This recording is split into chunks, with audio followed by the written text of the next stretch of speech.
Dewan Rakyat kecoh gara-gara isu menantu Muhyiddin. Demikianlah satu tajuk yang panas dipetik daripada Malaysia kini. Selamat datang ke channel Fels Lifestyle. Teruskan di dalam channel ini untuk info yang seterusnya. Di dalam artikel ini, Parlimen Dewan Rakyat kecoh seketika hari ini susulan Ku Poi Tiong Pakatan Harapan Kota Melaka mencela perbahasan Muhyiddin Yassin, Perikatan Nasional PAGO, dengan membangkit kes menantunya Muhammad Adlan Berhan yang kini menjadi buruhan SPRM. Ketika itu Muhyiddin membahaskan rang Undang-Undang Perbekalan 2024 dan sedang membangkitkan isu kenaikan harga beras. Ku kemudiannya mencela dan menyoal Presiden Bersatu itu berhubung keputusan kerajaan membenarkan konsesi padi beras Nasional Berhad Bernas selama 10 tahun bermula 11 Januari 2021 hingga 10 Januari 2031 ketika dia menjadi Perdana Menteri. Ahli Parlimen DAP itu turut membangkitkan kes menantu Muhyiddin yang masih di luar negara walaupun telah diletakkan dalam senarai notis merah polis antarabangsa Interpol kerana dikehendaki SPRM. Tidak puas hati denganku, Muhyiddin meminta Timbalan Speaker Alice Lau Kiong Ying mengarahkan Ku menarik balik kenyataan tersebut. Tuan Speaker, perkara yang dibangkitkan oleh Kota Melaka tentang menantu saya dibuat dengan niat jahat, saya minta dia tarik balik. Pasal perkara ini yang kita bahas bukan soal itu, katanya. Dalam pada itu, Syahidan Kasim PN Arau kemudian bangun dan menjerit, ini bangsat punya orang dan melabelkan Ku sebagai biadab. Suasana terus hangat dengan Saniswara Netaji Raya PH Jelutong meminta supaya Syahidan diarahkan menarik balik cercaannya terhadap Ku. Saya menggunakan peraturan Dewan 36 dalam kurungan 4 bahasa kurang sopan dan biadab. Saya minta Arau Syahidan tarik perkataan bangsat yang dihalakan terhadap Kota Melaka, katanya. Namun Syahidan tetap mempertahankan bahawa dia tidak menunjukkan perkataan itu kepada sesiapa. Saya tidak rujukan kepada sesiapa. Saya hanya lepas geram terhadap Kota Melaka, kata Syahidan. Lalu kemudian mengarahkan Ku supaya menarik balik perkataan yang dilemparkan terhadap Muhyiddin. Saya minta Kota Melaka tarik balik kerana keluar tajuk. Saya meminta Kota Melaka tarik balik kenyataan menantu PAGO. Itu tidak kena mengena dengan mesyuarat hari ini, katanya. Bagaimanapun, Ku enggan berbuat demikian. Sebaliknya, cuba memberikan penjelasan. Sidang Dewan Rakyat terus menjadi kecoh selepas beberapa ahli Parlimen PN meminta Timbalan Speaker mengarahkan Ku menarik balik. Ini dihangatkan apabila Awang Salahuddin Hashim PN Pendang menasihatkan Ku supaya jangan ikut perangai Zionis. Kedua-dua pihak mula bertikam lidah semula.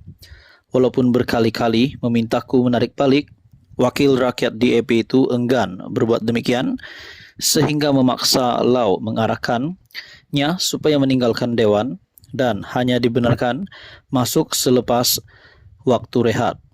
Awang Hashim kemudiannya menarik balik perkataan Zionis. Sesi dimulakan semula dengan Muhyiddin dibenarkan membuat ucapan penggulungan.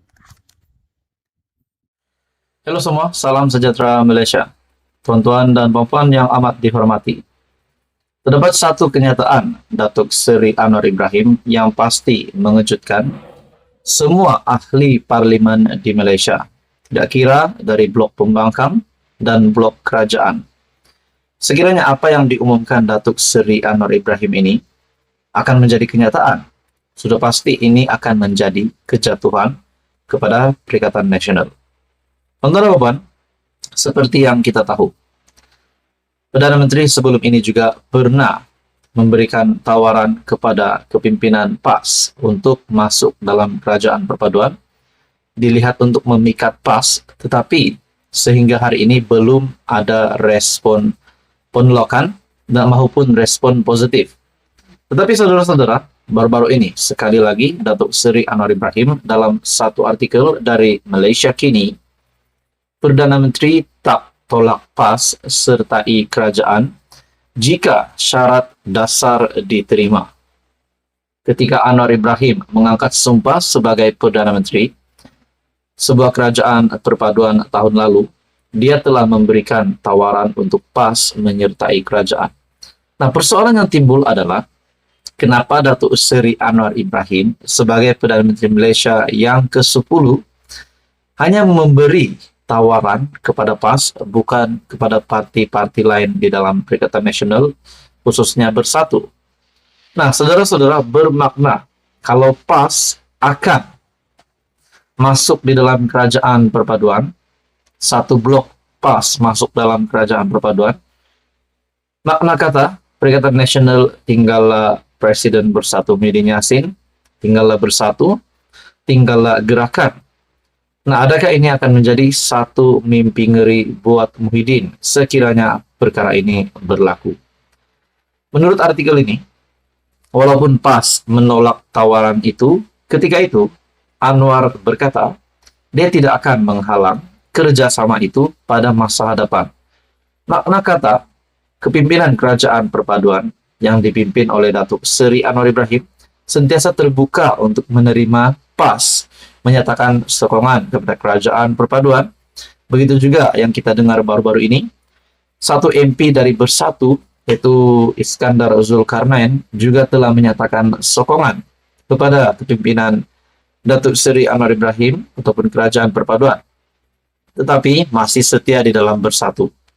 Nah, di dalam artikel ini, dalam temu bual Time Magazine yang disiarkan dalam talian, Anwar mengesahkan bahwa memang ada tawaran kepada PAS untuk menyertai pentadbirannya. Tentang sama ada kita bersedia untuk melibatkan diri dengan mereka, sudah tentu kita lakukan.